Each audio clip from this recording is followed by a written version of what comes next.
when we compare it with the AIS from the point of view of cost, the GIS is much higher compared to the AIS. You rightly identified the major issue. Ideally, the problem still persists. So the industry is it's like in a learning phase. But the consequences, if it happens in the GIS, can be very high. And it can be devastating. Put up as a formula, it should be like an electrical plus digital plus communication equal to a future-ready engineer for the GIS industry. Hello everyone and welcome to the 5th episode of the Electrical Guy Power Panel or TPP, a playlist in which we invite industry experts to talk and discuss on the different industry related topics so that you stay updated with what is happening in the industry. In today's episode, we have Dr. Vaibhav Aradhi with us. Now, Vaibhav Aradhi is the industry professional with over 15 years of rich experience in transmission and distribution industry with specialization in gas insulated switchgear. He has worked with the leading organizations like Siemens Energy, Crompton Greaves in different departments. So Dr. Vaibhav Aradhi holds PhD in management from Symbiosis International University. Dr. Aradhi combines deep industry expertise with academic research on sustainability, digitalization, and energy transition. Passionate about smart grids and sustainable practices, he continues to drive innovation towards a future-ready power sector. In today's episode, we discussed with Dr. Aradhi on the gas-insulated switchgear. We discussed about a lot of interesting topics, what innovation is happening in that side, what are the drawbacks of gas-insulated switchgear, and how the industry is tackling that nowadays. So if you focus for next 45 minutes, you will get a lot of updated information on the gas-insulated switchgear or GIS. So really interesting discussion. I want you to have full focus for the next 45 minutes. And if you wish to connect with our expert, I'll provide his LinkedIn profile also in the description of the video so that you can go and connect with him if you have any doubts that you would like to clarify. And also make sure to subscribe to the channel because that's how you will be getting such interesting updates on the industry relevant topics. And that also helps the channel to grow further because we are putting a lot of efforts to for creating all of these videos. So thanks in advance for the support, and get your pen and paper ready and enjoy the next 45 minutes.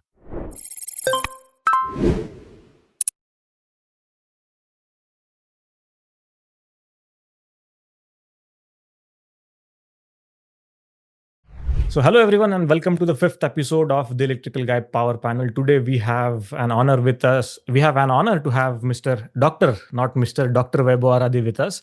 Vaibhav sir, welcome to the show and it's an honor to have you here, and I'm 100% sure that whatever discussions we are going to have about gas insulated switchgear is going to benefit a lot of audience out there who wants to learn about the GIS technology. So welcome and thank you so much for your time today.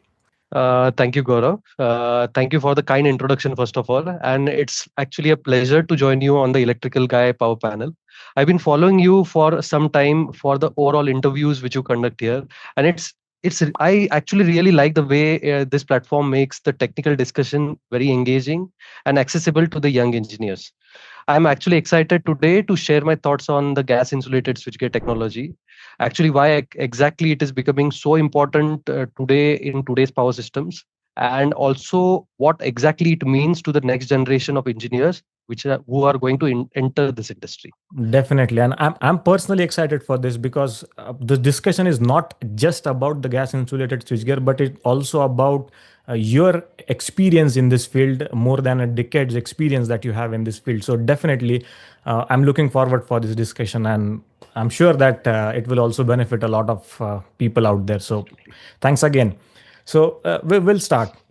Now, there was a report published by CCRE a couple of years ago, and in that report, it was clearly mentioned that still, even today, 70% of the substation in the whole world are with the air insulated type of switchgear. And then we have the gas insulated, and then there is mixed technology of the switchgear. My first question to you is, why there are some specific reason utilities or industry wish to go with the gas insulated switchgear than the air insulated switchgear? Because if we look at the records, even today the 70% of the substations are with AIS. Then why people go with GIS technology? Okay, so that's actually a great question to begin with. So particularly, what I would say, it is actually being answered by three major points to take in. The first reason why most of the industries and utilities are choosing GIS or high AIS for high voltage technology is the first reason would be the space.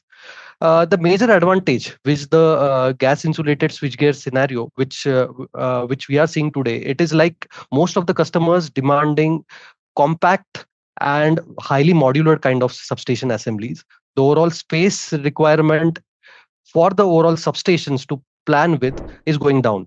If we are seeing like the various metropolitan areas which are absolutely having high amount of space crunch, then we go to the different data centers, metros, and the other infrastructures which are being planned up in the highly densely populated areas like Mumbai, Delhi, or anywhere around.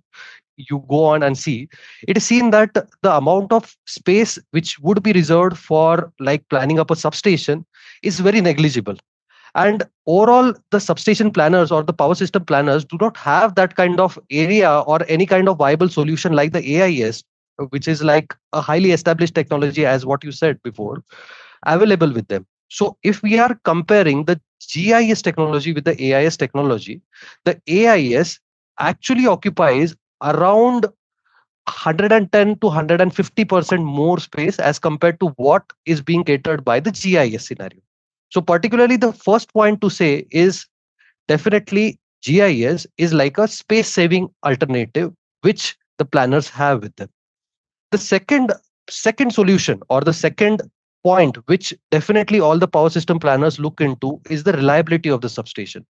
That's also like a key area which always comes into the view whenever this planning takes place. So particularly if we are comparing the GIS with the AIS technology, as the GIS is like a modular kind of design, it is like a metal encapsulated design.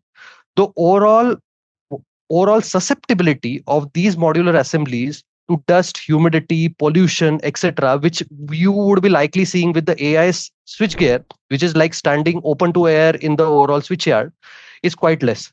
So, particularly if you are seeing like the amount of failures which are occurring as vis-a-vis the AIS substation, the GIS technology has a limited amount of failures. Definitely, there would be failures, but those won't be like carrying or reducing the reliability of the substation on a whole level.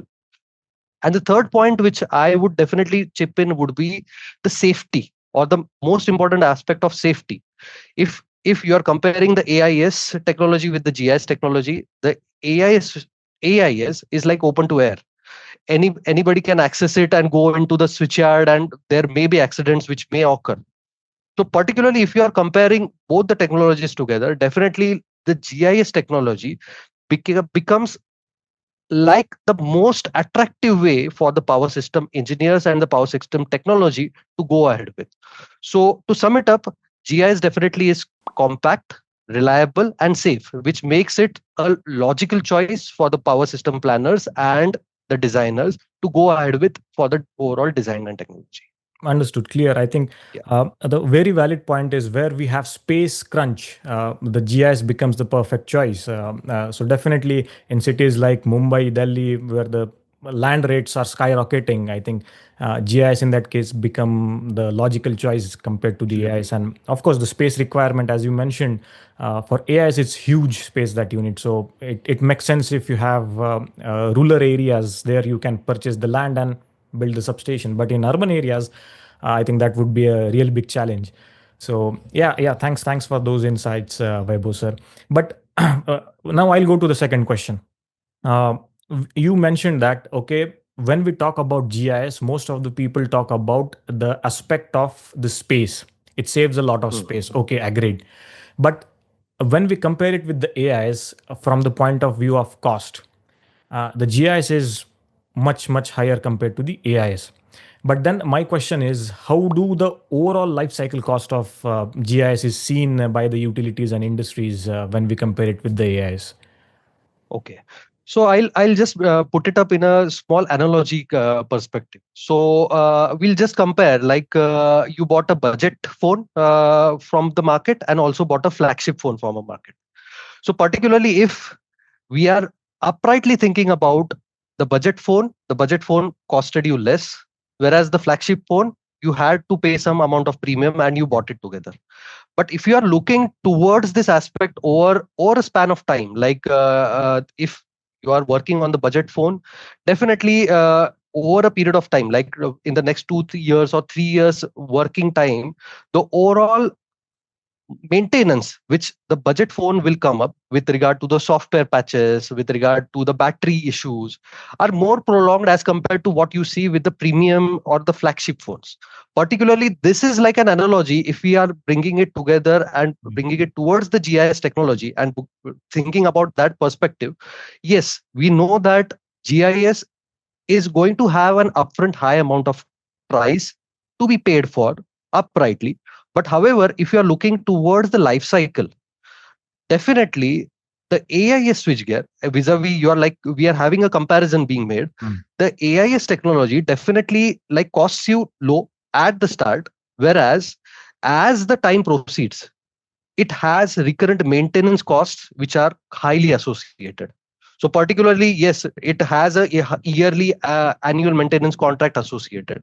Whereas if you're comparing it with GIS, definitely the overall costs with regard to the maintenance upkeep of the substation are definitely way too low. Mm. Second and most important aspect would be the overall plan or overall conceptualization of the substation is not only being done on a modular level. Like GIS forms a part of a whole system to say. Yeah. So particularly whenever you are speaking about a GIS being planned, definitely it is being placed in some kind of hall.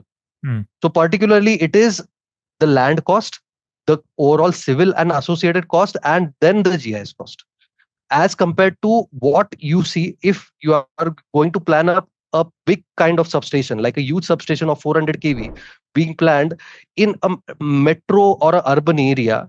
Just imagine the land cost associated, and you won't be having that kind of space available.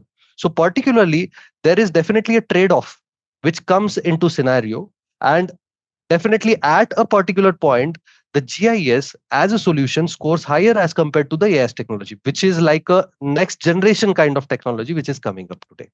Yeah, yeah, Right. definitely. I think the very valid point you mentioned. You have first initially the cost of the AI switchgear, then the Mm. cost of the maintenance, then the cost of the civil work that we need to do. And Absolutely. when you sum it up, I think there will be some point in the life cycle of the GIS where it will, at the same point, both AIS and GIS. Absolutely. Yeah. So I think Yeah. this is something very important for our viewers to understand that a lot of people will say, okay, GIS will cost me more. But if you compare the life cycle cost, I think there will be some point in the life cycle where both this technology will act as, at the same level. So Absolutely. yeah, great insight, Vaibhav sir. Thank you for sharing that. All right. So now moving on, uh, when we discuss the advantages of GIS, definitely the maintenance part comes into picture. For sure, the maintenance activities that we need for GIS is much lower compared to the air insulated because it's completely gas insulated, metal enclosed, environment friendly. So we don't need to carry out a lot of maintenance there. But if something goes wrong with GIS, then it is something that cannot be solved at the site. Maybe you have to bring it to the OEM's factory and then do the repairs. But based on your experience and what you have seen in the power system, what is that you will suggest some sort of maintenance activities that needs to be done on the GIS? Okay. So first of all, as I said before, also, like the major difference between both the technologies, if I am comparing it with the AIS, which is being like exposed completely open to air, definitely the overall maintenance which is being required upon the AIS switchgear is like quite recurrent. Like if like there is a circuit breaker standing in middle of like a saline environment, Mm. and many birds flying around, definitely it requires a routine cleaning up of insulators, Definitely. checking up for the corrosion and replacing of the smaller parts, and oiling and rehauling of the substation to be Yeah. associated with. Even the hotline washing. Absolutely, at the hotline washing concept. And particularly if you are like comparing it with the GIS, see, as what we said, the GIS is particularly gas encapsulated kind of design. So particularly all the modules like the circuit breakers or to disconnectors, earth switches are all encapsulated within gas, and it's like a modular metal enclosed kind of design. So particularly, uh, as this particular assemblies are being sealed for life, particularly the overall routine checks which you need to do upon the gas insulated switchgear would be particularly to say checking of the pressures of Mm. overall gas filled compartments going around the switchgear, and also as the time has proceeded, like it's like around like more than 30-40 years the GIS technology has come up into the market. So there are certain condition monitoring equipments to Mm. say which have come up, which are logically continuously evaluating the overall changes or overall instances which are taking place inside the GIS modules, and monitoring it and actually alarming the user with regard to the activities to be done. So particularly the major equipments to be spoken about on the condition monitoring aspect would be the partial discharge monitoring systems, which are like the online Yeah. PDM kits to say. There are also different gas density monitoring systems which actually monitor the overall pressure changes and actually are intimating the users or the site supervisors uprightly with regard to certain changes and what needs to be affected. Mm. So what I would rather say is like the technology has matured in such a way, like even if there are certain instances or some exceptions which are happening inside the switchyard or inside the gas insulated switchgear module assembly, the software actually takes that into consideration, splits it up into various particular signatures, compare it with a Mm. signature, and just see as to what exactly is the fault. And the overall site supervisor may be alerted to go to that particular enclosure and go there and address that kind of fault. Mm. Understood. So I think based on the explanation that you have given, I think very limited human intervention is there even in the maintenance activities of GIS. You mentioned gas monitoring that can be done online, the overall condition monitoring that can be done online, partial discharge monitoring can be done online. So and the technology has evolved, as you correctly mentioned, and very limited amount of human intervention is also needed for this activity. Great. I think this is also one of the major advantage that GIS offers compared to the AIS. Yeah. But we talked about a lot of advantages of GIS. We talked about the space saving aspect, the less maintenance activity, the safety aspects. Everywhere GIS scores more. But there is one area where I would say AIS has advantages than the GIS. I'm talking about when we have to do the extension projects. Okay, so extension of GIS is considered as a cumbersome and complex activity. I want to understand from you is that why, first of all, this is complicated and how this topic is being addressed by the industry nowadays for this extension part. Yeah. So you rightly identified the major issue with regard to the GIS technology. So particularly, I would rather say is like there has been a lot of standardization which is like gradually taking place in the industry as well. So particularly, there are certain standards which have already come up, which are duly addressing as to how the GIS switchgear and two different makes of GIS at different technologies can be brought together and being interconnected with each other. Mhm. As what you said, like there are certain issues like the AIS switchgear can be definitely like connected to each other by just putting up certain jumpers or particularly certain extenders inside the substation and just bringing different feeders together. Correct. Whereas the major issue that lies with interconnecting two different makes of GIS together would be like as these assemblies are being sealed for life, Mm. they are being sealed up and putting up certain flanges. So particularly if we are looking at upon a broader scale, or just to understand, the design of these particular technologies of different manufacturers varies from each other. So Definitely. earlier on, there was a limited amount of standardization in the market with regard to the design of the switchgear or the interconnectability of the different switchgear. So particularly, IEC or IEEE standards have actually taken that into cognizance and have focused upon what exactly should be the data points or the data that needs to be shared by the different manufacturers who are actually focusing upon the extensions and who are actually participating in the different tenders or the bids. So Mhm. particularly, this data actually can form a main standardization point with regard to the interfacing and interoperability of the different switchgear. And particularly to say, if there has to be like a proper pre-thought Mm. from the planner's perspective as well, because like if there is a GIS which is being planned today, a greenfield GIS, definitely the overall substation planner or the power system planner should actually put up a thought like, yes, if I am seeing an increased demand Yeah. in the overall substation tomorrow, so there should be like an anticipated space of like 5 bays or 10 bays or 20 bays, which should be planned up in the switchgear. So this is like a much needed point, which is definitely required in the industry. Mm. That's what it is. Understood. So the problem was, you rightly mentioned that if I have the GIS of manufacturer A, now I want to go with manufacturer B, it was always a trouble to connect these two different manufacturers. But you mentioned now standards are also coming up with the standardization for this. So with this steps for standardization, do you think this problem will be solved, or is it already solved? Like I can See, go with any manufacturer and do my extensions now. so ideally, the problem still persists. So the Hmm. industry is quite, it's like in a learning phase because there are multiple GISs in the market, and it's like this technology is maturing to Hmm. say. So particularly, all the people in and around are working upon development of certain kind of universal adapters to say, which Hmm. would be which would be ideally like the C type chargers which Yeah. have been put up on your mobile phones, which would be easy to plug in and play. But Mm. definitely it's not yet come up, and it's like a future facing perspective which would actually like enlarge and go ahead with time to say. Yeah, definitely. But it's I understand it's very complicated. Okay, maybe Absolutely. putting a USB-C type port in mobile phone is much easier, but we are talking about huge power, the power system, the thing that is controlling that huge power. So it's not easy.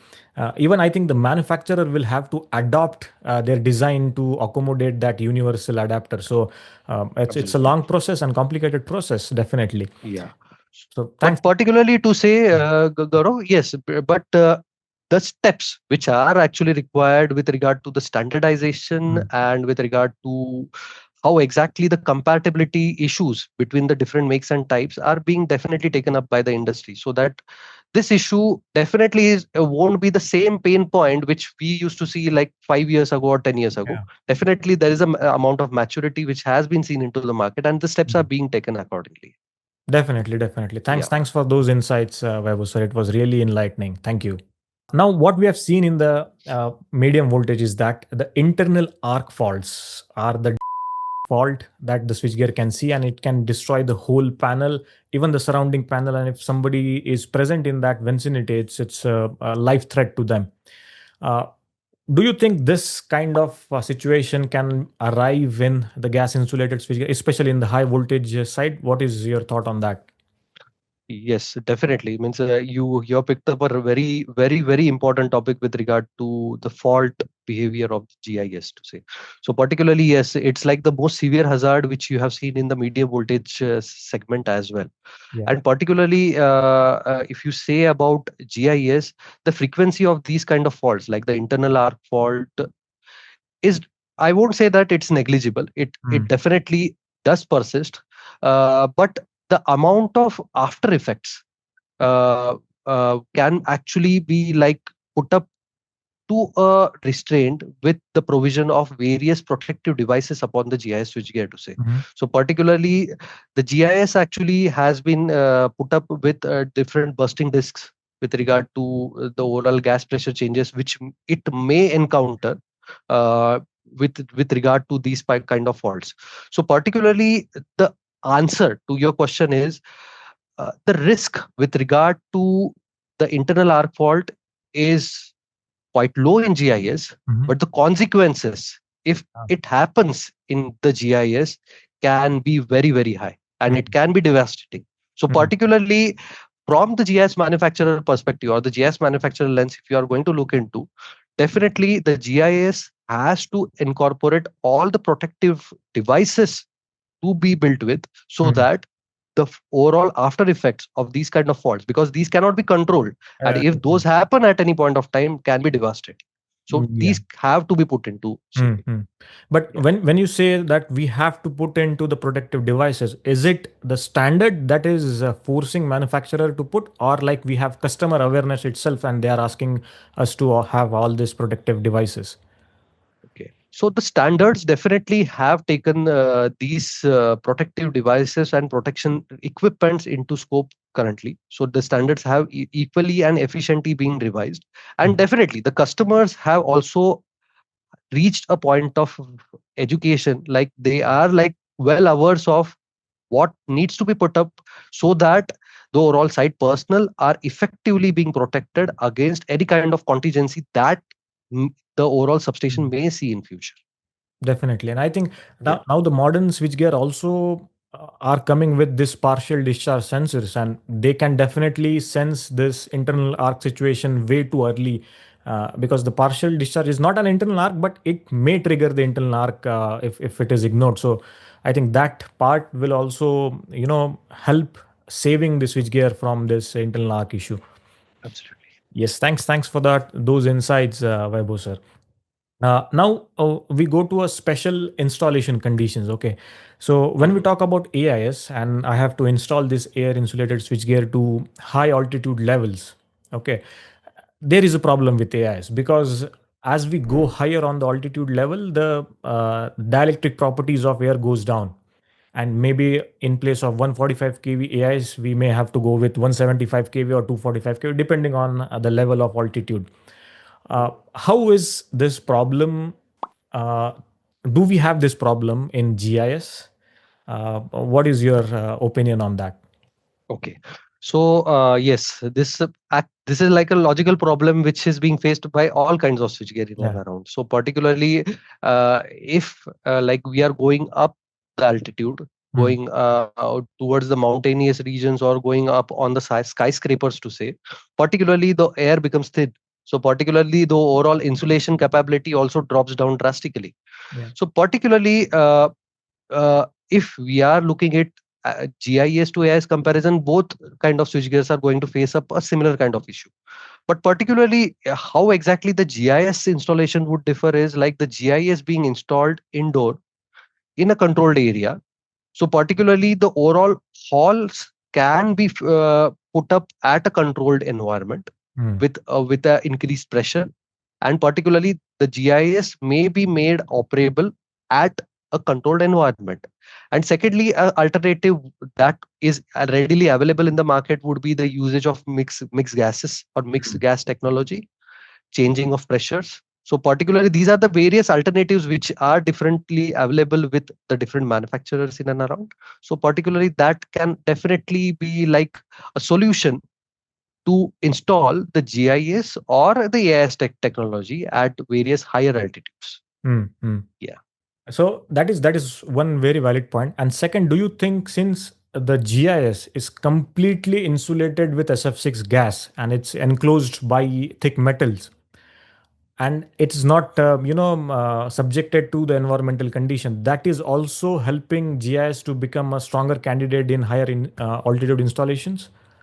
Absolutely. Means that actually is definitely aiding to the Yeah. overall usage or the use Mm, cases of the GIS to say. And definitely as a overall perspective or the overall operability of the GIS to say, GIS scenario, if you say, mm, yes, that case scores as compared to the AIS technology, definitely. Mm. Understood. Clear. I think that's very valid inputs. Now, this GIS technology is not a new technology. It's been in the market for past 50, 60 years or maybe more than that. Uh, what are the recent developments that you see in this GIS technology? Of course, the buzzword that we all are hearing is going SF6 free. That is one. Maybe you can also throw some light on that, and what are other improvements, development that you see happening in this technology? Okay. So particularly if I say as what you rightly said, like the major buzzwords which we are right now seeing in the market, the first buzzword which we are seeing is the digitization aspect. Mm. So particularly each and every technology, be it AIS, be it GIS, being on the medium voltage or high voltage level, are definitely incorporating certain amount of digitization, automation concept in the overall switchgear, so that the overall operations and the overall reliability of the substation goes Mm. up at a very high level. So particularly if I see with regard to the GIS technology, yes, there are multiple sensors by which the GIS are equipped with today, Yeah. and particularly these sensors are like catching up all the key parameters of the Mm. GIS, monitoring them day in day out, and particularly the substations are becoming so intelligent that the overall fault or the overall cases where or the contingency which the overall equipment is going to see at like 10 days or 15 days uh, before that, it is like giving out a signal that, see, this particular equipment is like Yeah. approaching certain kind of failure, Mm. and you need to go there and address it uprightly. Yeah. The So life that's cycle like prediction. yeah, absolutely. It's like a life cycle prediction to say. Yeah. And this actually is helping all the overall substation equipment manufacturers, and also that the site users, to actually plan the contingency or the overall substation downtime, so that you Mm. can actually effectively address those kind of faults. Yeah. And the second aspect, as what you rightly said, Gaurav, with regard to the new technologies which are coming up. So particularly, if I say, uh, yes, the regulations are changed. So what was being purchased like 15 years ago is not going to be like the scenario which we might see after 20-30 years down the line, because like the overall greenhouse gas regulations, Mm. the overall EU level protocols which have already come down. So particularly the European market, American markets are quite stringent towards the SF6 gas Mm. or greenhouse global warming causing agents being used inside the switchgear. So particularly, yes, the manufacturers, policymakers are definitely looking into the different technologies which might actually like change the overall perspective of the switchgear or the Mm. insulators which are being used inside the switchgear. So Definitely. particularly, yes, there would be different gas mixes which we might see in future. Yeah. There would be like complete phase out of the overall gas which is being used inside the overall GIS Yeah. modules. So it may be like a different technology, like a vacuum based technology, which goes up into the high voltage, Mm. extra high voltage, or even ultra high voltage level. So these are like changed scenario which like the manufacturers have already anticipated and Mm. are gradually working towards like the changing aspect to say on the substation level. And the third and most important point would also be like the incorporation of digital twin technologies Mm. inside the GIS planning. So particularly, yes, the planners are already like developing a like to like digital twin at their offices itself, Mhm. putting it into practice, just seeing as to what contingency the substation may foresee in like 5 years, 10 years down the line, and particularly then plan the substation so accurately that the overall issues or the fault that the overall switchgear might see in the near future drops down, and the reliability is like 100% for the switchgear. Mm. Mm. Now, maybe I'll ask additional question to what you mentioned previously. a digital twin. Maybe briefly, if you can explain to our audience what is the purpose of having this digital twin and what advantage it offers. Okay. So particularly a digital twin to say is like, see, I'll again put it up in an analogy. So Yeah. a twin is actually a like brother or a like sister of what you have actually developed or Mhm. what you are going to deliver to the market. So particularly earlier on, what used to happen is like there was a scenario of like you put it into practice and then see what kind of issues are occurring inside the substation. So particularly what what the technology has done today is there are various digital platforms available where various digital portfolios available wherein you can actually model that kind of switchgear which with the overall environmental backgrounds Mhm. being put up into the system for the overall analysis. Mm. So if there is you put up like a 5 bay substation inside for an analysis in the software, Mhm. it would be definitely subject to various kind of analysis like the fault analysis, the overall if I say like the contingencies the substation is going to see, and particularly based upon that you you can monitor and see as to over a period of like operation with different load conditions what kind of scenarios or what kind of parameters changes that the overall modules inside the switchyard is going to get subjected to. So Mm. basis that the overall design of the substation can be actually changed or there would be certain modular level additions which you can actually propose at the onset so that the overall downtime which the overall user may encounter, like Mm. just I'll take an example like Yeah. there would be there is a switchyard wherein you placed a substation to say like a 1 bay of GIS you placed inside a big switchyard, and that you have not considered any surge arresters or any protective devices for the overall insulation.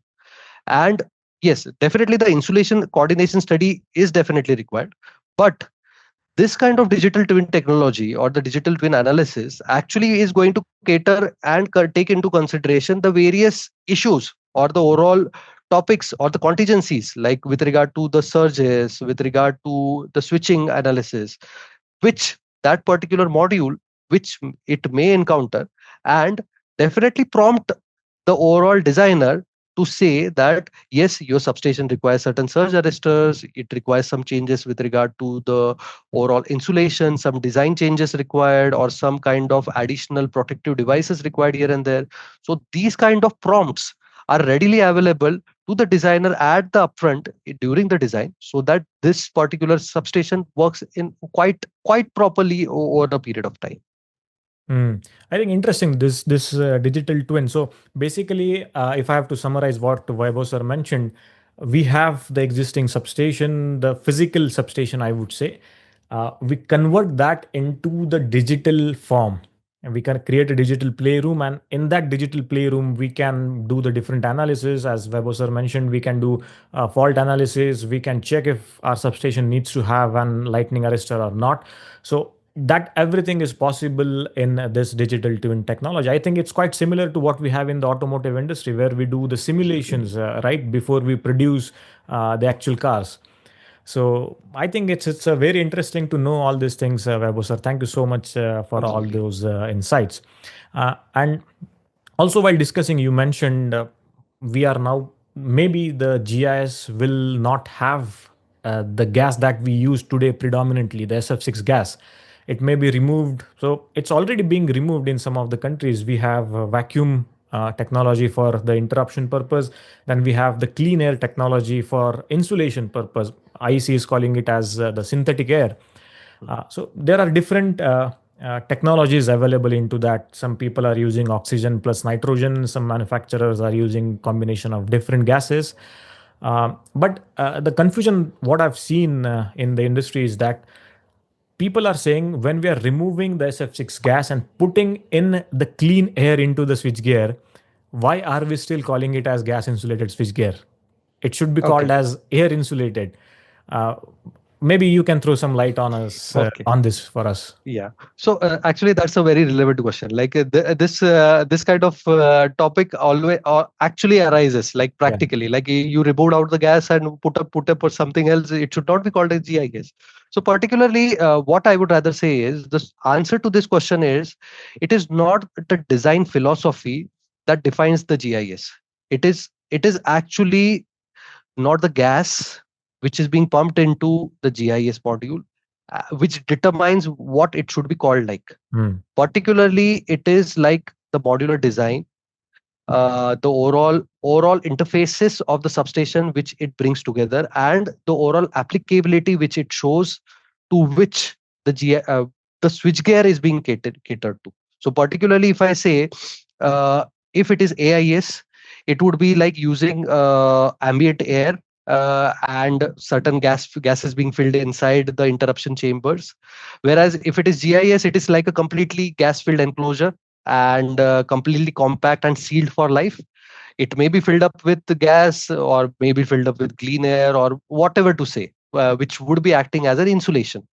So particularly, even if we are replacing it with certain kind of like different gas or different technology to say, the construction and principle of the overall GIS still remains the same. Particularly, it is the same modules, the same technology, same arc interruption, same kind of switching, which is actually occurring inside the module. So particularly, it should be focused upon the design philosophy with regard to how exactly it is like operating, and what is the insulation material forms the secondary aspect, not the gas, not the insulation being used inside that. Yeah, valid. So maybe one thought can be, in air insulated we use ambient air, the air that Yeah, is present in the atmosphere as it is. We are not doing anything to that, and we are just using it as an insulation medium, not as the switching medium. In the modern GIS, where we are removing the SF6 gas, we are not using ambient air. Correct me if I'm wrong. We are using some kind of gases which is still the combination of different items, right? So oxygen, nitrogen, or maybe some different gases. So technically it's not pure air. So maybe that can also be a point of discussion where we can argue with the people that it's still the gas insulated switchgear. I think IC is still referring it as gas insulated switchgear. absolutely. That's what I said, Gaurav. Yeah. The major topic lies with the overall philosophy of your design. So Mm. particularly, what has been designed is there is a module. The module encompasses the overall switching or the switches inside it. It can be filled up with different dielectric media or insulators so that it carries the necessary switching operations or the overall substation protection activity.